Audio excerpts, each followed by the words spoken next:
बहुत समय पहले घने जंगलों के बीच एक छोटी सी झोपड़ी थी। उस झोपड़ी में एक छोटा सा ब्राह्मण लड़का रहता था जिसका नाम अड़ैया था। उसके माता पिता बहुत ही बूढ़े हो चुके थे और अत्यंत गरीब थे। माता पिता जंगलों से लकड़ी काट कर बेचते थे और उसी से उनका जीवन चलता था। कुछ समय बाद जंगलों से लकड़ियां मिलना मुश्किल हो गया और अड़ैया के घर पे खाना पीना बनना बंद हो गया।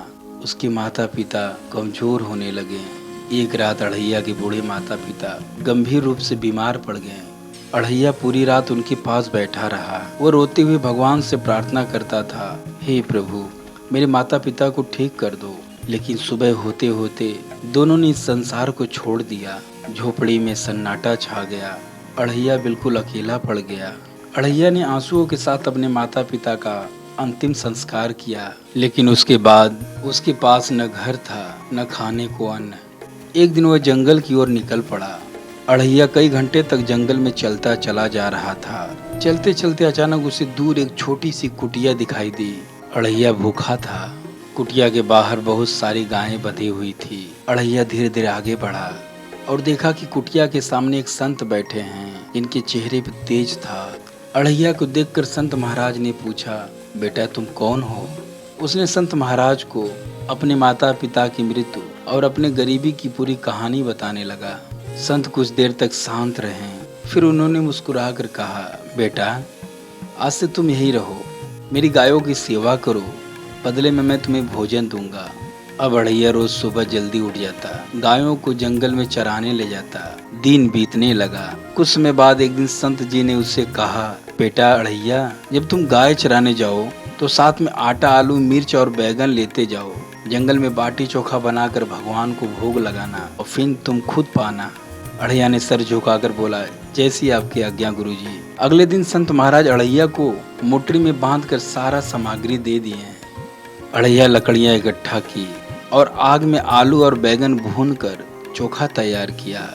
आटा से बट्टी बनाया। फिर उसने एक पत्ते पर भोजन सजाया। फिर हाथ जोड़कर बोला, गुरुजी के भगवान पधारें। लेकिन कोई नहीं आया। अड़ैया हाथ जोड़कर फिर भगवान को बोला, गुरुजी के भगवान पधारें, भोग तैयार है। लेकिन कोई नहीं आया।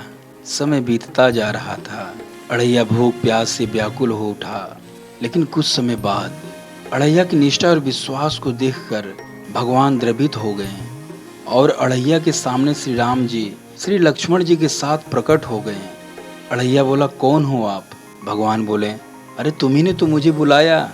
अड़ैया बोला, मेरे गुरुजी के भगवान आप ही हो? भगवान बोले, हाँ।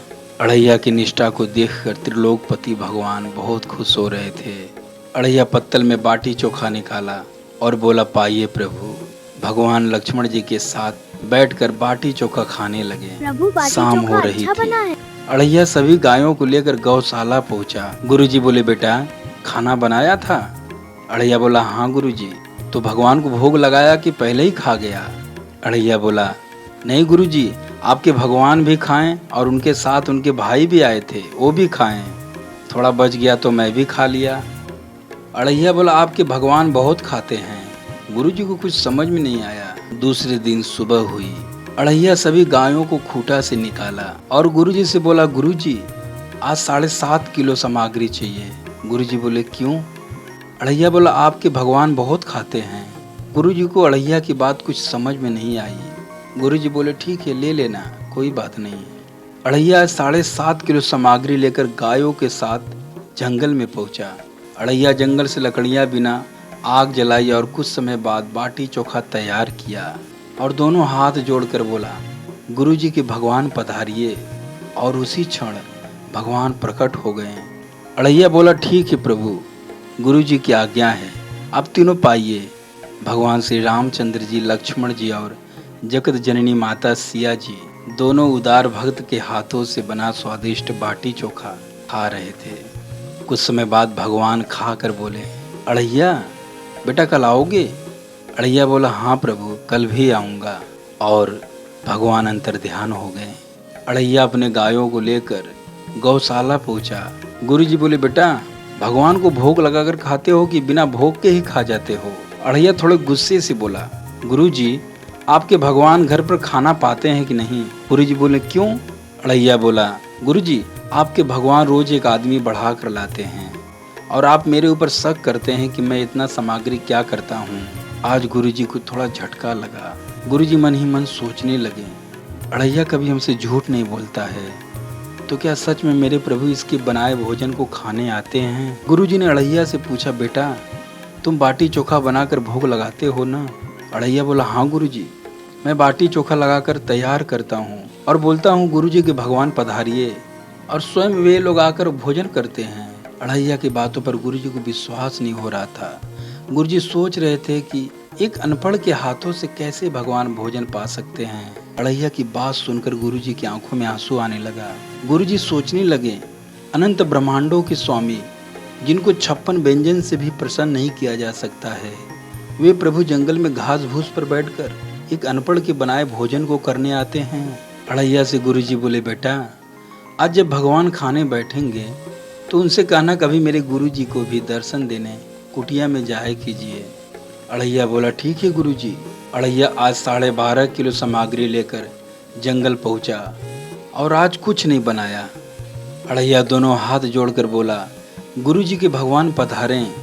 अड़ैया की बात सुनकर भगवान प्रकट हो गए। अड़ैया गुस्से में बोला, प्रभु रोज मैं आप लोगों को बाटी चोखा बनाकर खिलाया, लेकिन आज मेरी तबीयत खराब है, आज आप लोग बनाओ और खुद खाओ, मुझे भी खिलाओ।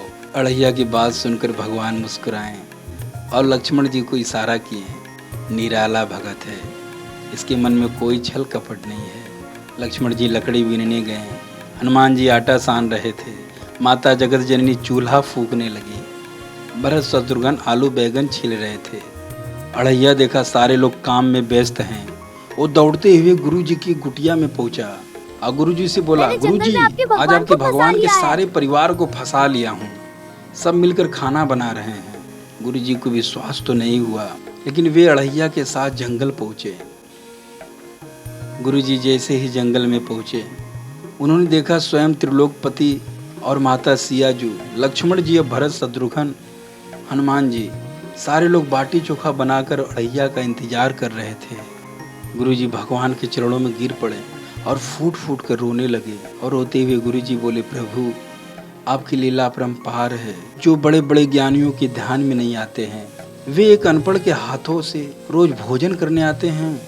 गुरुजी ने अड़ैया को हृदय से लगाया और बोले, बेटा तुम मेरे प्राण हो।